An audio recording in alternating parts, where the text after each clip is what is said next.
ওকে, এটা একটা বক্সে নেই, এটা একটা বক্সে নেই ওটাকে।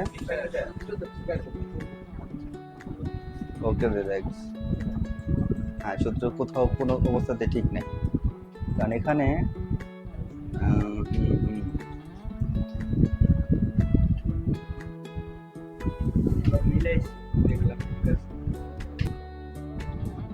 প্রথমের ইফ কোথায়? প্রথমে কি ইফ দেয় নেই? প্রথমে ইফ নাই তোর। আর এখান থেকে দেবো, কুইক স্টাইল থেকে সহজে দিতে পারোস। আচ্ছা, হটস হাই, এই ক্লোজ মানে শুধু পেজ বন্ধ হবে, এটাই ক্লোজ। এই অবস্থায় আমরা রিসেন্টে যাব। আচ্ছা, আপনার হোয়াটসঅ্যাপে নেন। হোয়াটসঅ্যাপে নেওয়ার জন্য আপনার হোয়াটসঅ্যাপ ওপেন করেন। ওয়েব, এখান থেকে আমরা জায়গা স্টেপ, এখান থেকে প্ল্যান।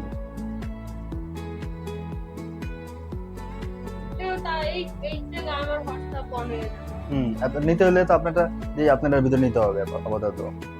আবার বাদ দিয়ে দেন, লগ ইন করে দেন। ঠিক আছে। আর পারবো না আমরা ইমেলের মাধ্যমে, আমরা ইমেলে দেখি নেওয়া যায় কিনা।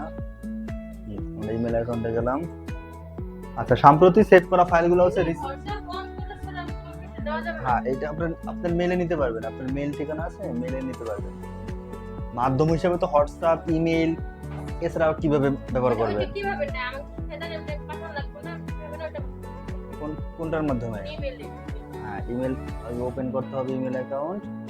এরপর আমরা এই ইমেল অ্যাকাউন্ট ওপেন হয়েছে, যে কোনো ইমেল, এরপর কম্পোজে গিয়ে এই যে অ্যাটাচ ফাইলে গিয়ে আমরা কোথায় আমাদের ফাইল, সেই ফাইলে যাব।